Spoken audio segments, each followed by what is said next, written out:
Okay, today we're getting into the concept of strain, and we're going to focus our attention on plane strain for simplicity, but keep in mind that the strains we're talking about are actually happening in a three-dimensional body and not just in the special case of a body that has all of its deformation in a plane like this whiteboard.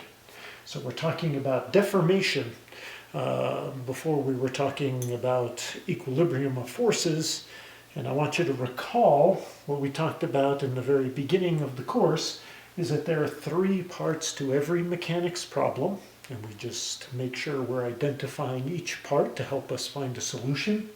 The first is a balance of forces, and what we just finished realizing is that that translates generally into the equilibrium of stresses.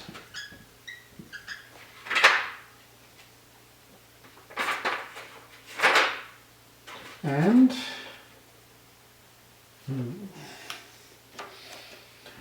now we're moving on to geometric fit. And what you're going to find that translates to on an infinitesimal scale, meaning we're talking about at a point.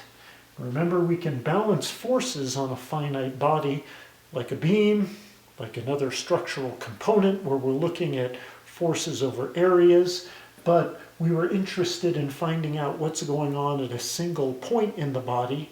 We had to do a limiting process, and that gave us stresses. And to keep those stresses in balance, the principle of equilibrium still applies. When we're looking at geometric fit at a point in a body, then we'll do a similar limiting process.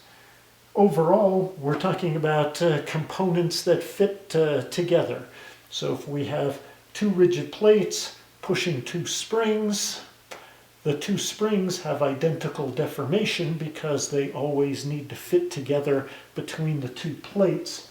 But on that infinitesimal scale, what we say is we have a continuity of strains.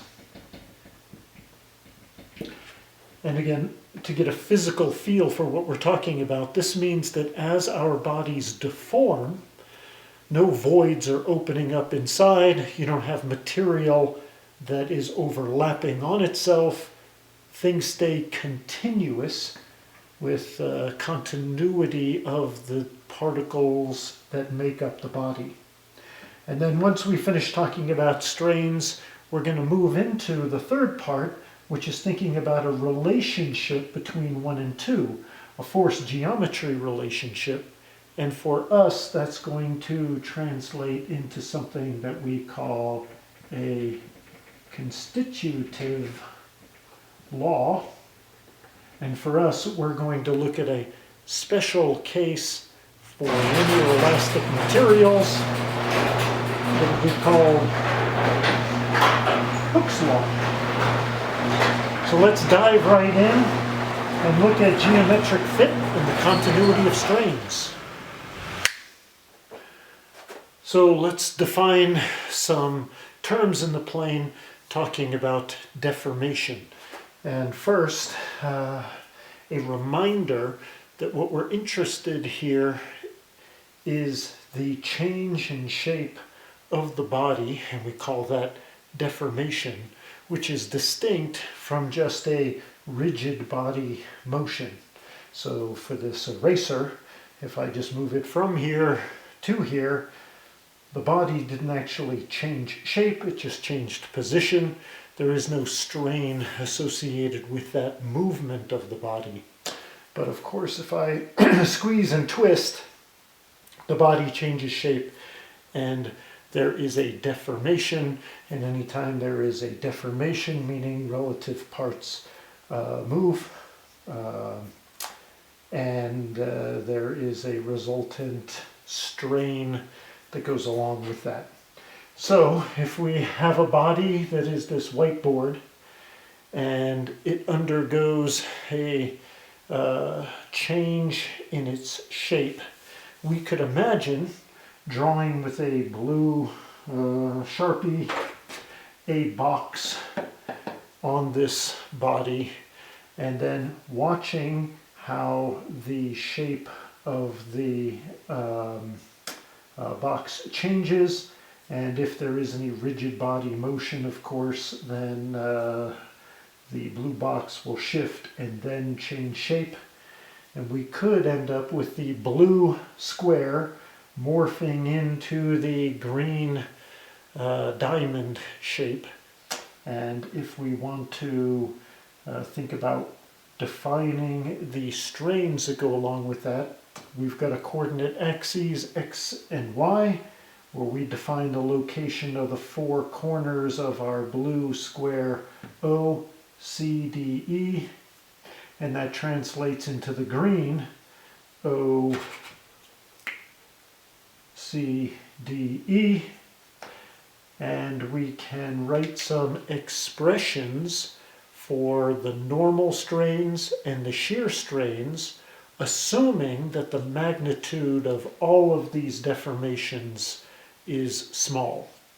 So if we write the strain, that was quick. So what we've got here is the strain in the x direction is this limiting process where delta x, the size of this blue box, gets ever smaller down to 0. The strain is going to be equal to the green OC side of the new deformed box minus the original x direction divided by the original length in the x direction. So this is the change in length over length, the definition of normal strain. And that limiting process then, if we're looking at OC, that's this increment of change plus this little bit is delta x minus u, the x displacement of our point O, minus this, or plus this thing, and we're going to subtract the original length divided by the original length, and that gives us du dx. Likewise, we can write a similar expression for the normal strain in the y direction. It's equal to the same limit, but now as delta y goes to 0 of now this new OE minus the original length on this side, which is the original OE over OE, and that would be equal to the limit as delta y goes to 0 of the same thing. Now we've got this side, delta y minus v plus dv dy, delta y, all that quantity minus delta y over delta y, which nets dv dy as the normal strain in the y direction. Now the shear stress, the shear strain is the angular deformation that leads to this movement from a square to a diamond, and the orientation that I've drawn here is positive shear when a box turns into a diamond elongated on this plus slope trajectory. And what we're looking at is the change in this angle, which is 90 degrees, to the new one. So it's 90 degrees minus whatever this little angle is. And in radians, this would be 1/2.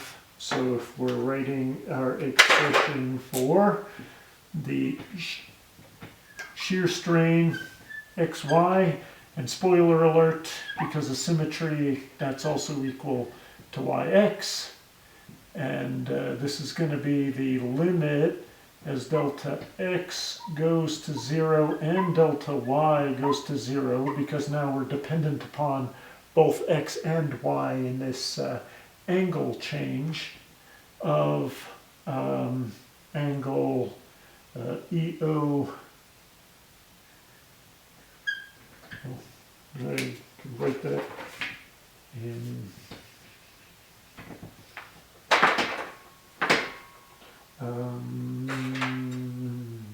blue.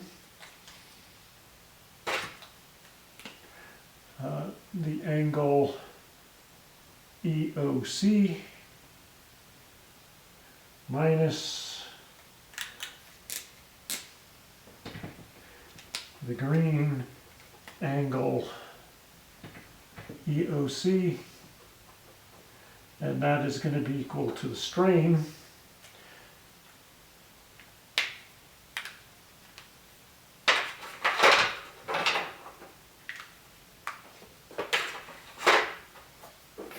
and if you remember what this looks like, actually I can write right of it. So with the change in angle, we've got that, I think I said 1/2, I meant pi over 2, is the original angle in radians. And then we're going to subtract the new angle, and the new angle that we're subtracting off is pi over 2 minus this little angle and this little angle.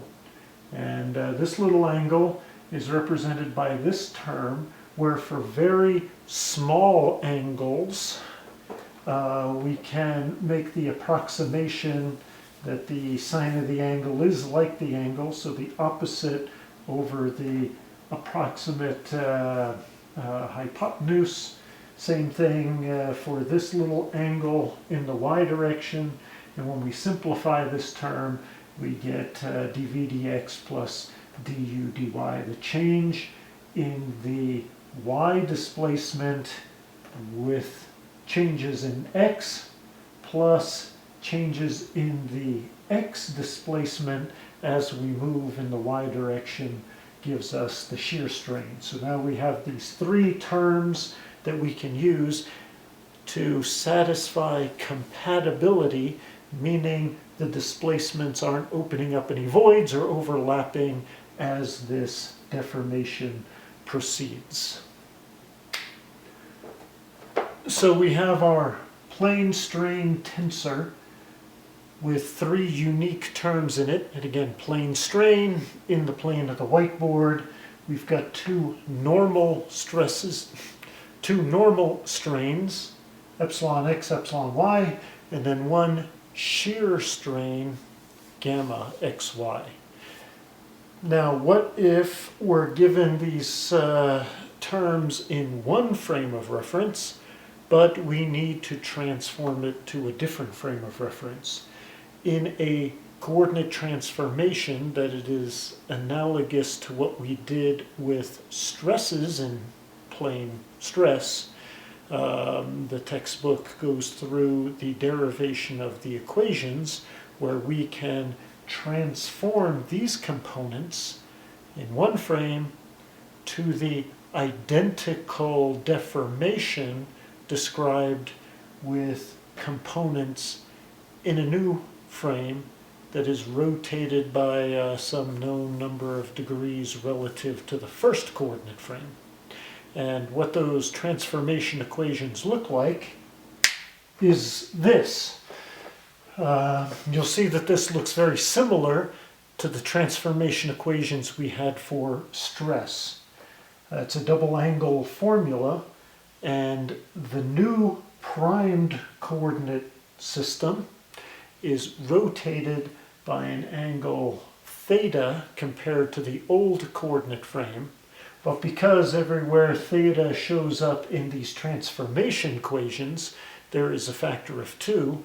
That explains why the angle that we're rotating using Moore's circle is the double angle of what we rotate in real life. But there's one other twist to the form of these equations when you compare it to the form of the transformation equations for stress, and that is the shear term also has a factor of 2, but showing up in a denominator of a half. So now, when we use Moore's circle, we're going to have to remember that our vertical axis is actually going to be plotting shear strain over 2. Half of the actual shear strain is what we're going to plot in Moore space. You just have to remember that because this factor of 2. And the textbook does describe where that factor of 2 comes from, because the way we calculated our angle change. But now that you've seen these equations, sure enough, Otto Moore was astute enough to realize, hey, this is the form of a circle, so we can use Moore's circle for strain to transform these components from one frame to another, and let's see how that's done. So let's, as an example, look at components where the two normal strains x and y are minus 200 times 10 to the minus 6 and 1000 times 10 to the minus 6, and the shear strain is going to be 900 times 10 to the minus 6. Since strain is equal to a change in length over a length, or an angle, these are unitless numbers. And sometimes you do hear these referred to, depending on what units that the rest of the problem is defined in. You might say that this is 900 times 10 to the minus 6 inches per inch, or 900 times 10 to the minus 6 millimeters per millimeter. But another common terminology you should be familiar with is sometimes people leave off the minus 6, since that is the order of magnitude that's kind of typical interest for engineering materials, and people will refer to this as being minus 200 microstrain, because it would refer to micro inches per inch or micrometers per meter. So 900 microstrain is another way you'll hear this mentioned, but we'll go with the straight number 900 times 10 to the minus 6, that is unitless. So this is the coordinates, the components in a frame of reference. And what if we ask ourselves,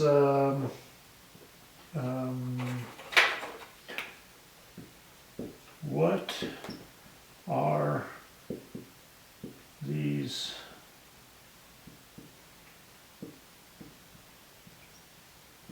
components in a frame of reference which is at 30 degrees clockwise to the original. And rather than use the equations that I just had drawn, we're going to figure this out in Moore's space for strain. And what that will look like is we've got our two axes, and then we can think about drawing a little box figure that represents these components.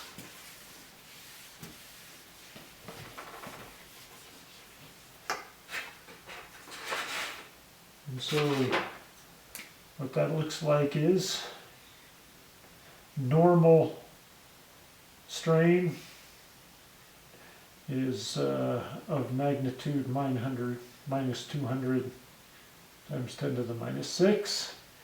In the y direction, we're elongating our box, 1000 times 10 to the minus 6.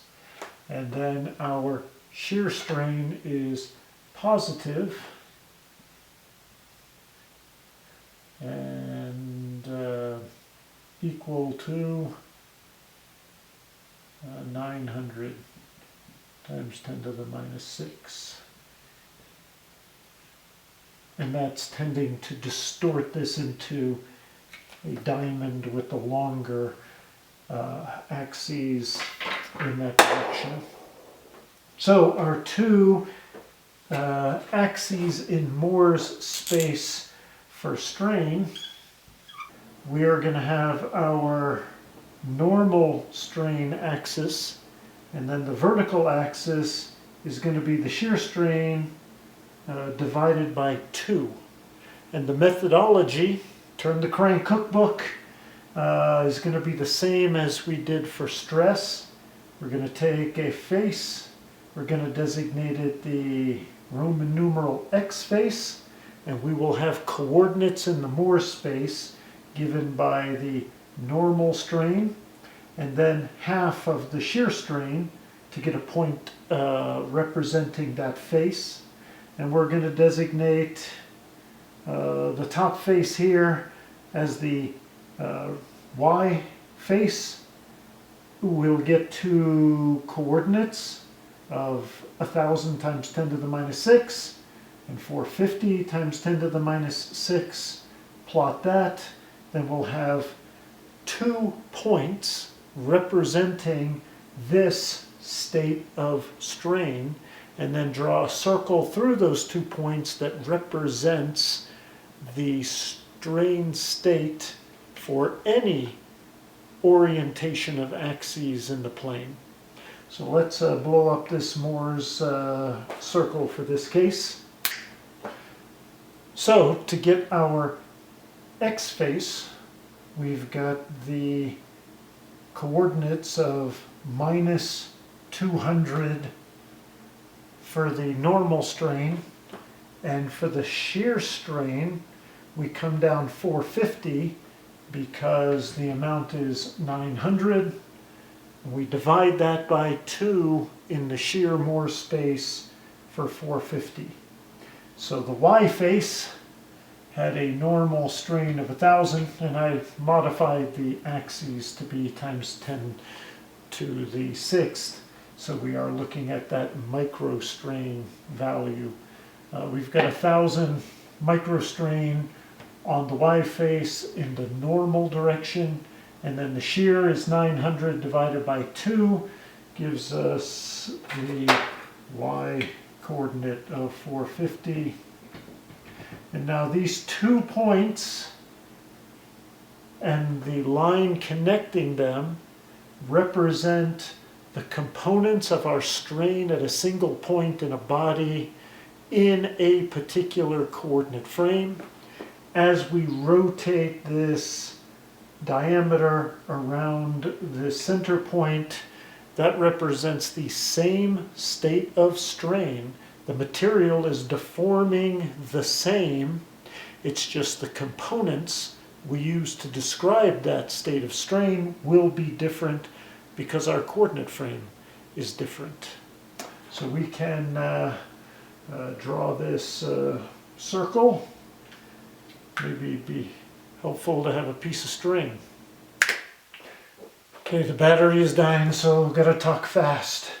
Here is the constructed Moore's circle around that diameter that we found from the data given. And now it becomes an exercise in geometry. So we know that we can find the principal strains, and just like with stresses, that's the orientation such that there are two normal strains, but the component of shear strain is equal to 0. We can find the angle that we need to rotate in more space by asking ourselves, what is this included angle when the tangent of it is equal to the opposite, or 450, over the adjacent, or 600. That will give us this angle. We can find the radius, which is really handy when you're doing this geometric construction, as just 450 squared plus 600 squared. Take the square root for 750. Then the question originally was, if we rotate in real space by 30 degrees clockwise, that amounts to a 60-degree angle clockwise in the Moore space. We know this is 36.8, so this angle down here is going to be 23.2. And again, using trigonometry, knowing this side is 750, we can get the components of EY as 1090, and on this side minus 290. And then the shear term we get here is minus 295, remembering that that's half of the shear in real life. So we can use Moore circle to transform these original components at points X and Y into any other frame that is rotated by an angle equal to half whatever the rotation is in Moore space. So we can use Moore circle that way. Where do we get these numbers from? Well, there are a number of ways that we measure strains in real structures. The most common is a strain gauge, and we know that for thin wires, the change in resistance is linear, approximately, with change in length. So if we glue a long wire, we can get a measurable amount of resistance change and convert that into a change in length of the wire. The way we make the wire long when we're measuring something at a point is by making that wire go back and forth and back and forth. And if you look at a typical strain gauge, they look like this. With two leads, we glue this to the surface. They're not nearly this large. They're very small with very thin wires. There are other techniques, brittle coating. You coat a surface with a brittle substance, deform it, cracks will form perpendicular to the principal directions. We can use a photoelastic technique, which I gave you an example of a time I used photoelasticity to reveal the strains in an actual structure. Another technique I have used is called high sensitivity Moore interferometry, where I create a hologram of a component and then view the component through its hologram when I deform it, and a very interesting diffraction grating seems to appear right on the surface that is indicative of the deformation of the part. So I'll tell you a little more about that because it's a very cool technique. Strains need to be compatible, meaning no voids open up, so we know that they have to obey those differential equations that we derived, and then we can use Moore circle to transform those components. Next up is the relationship between stress and strain, and that will be truly invigorating.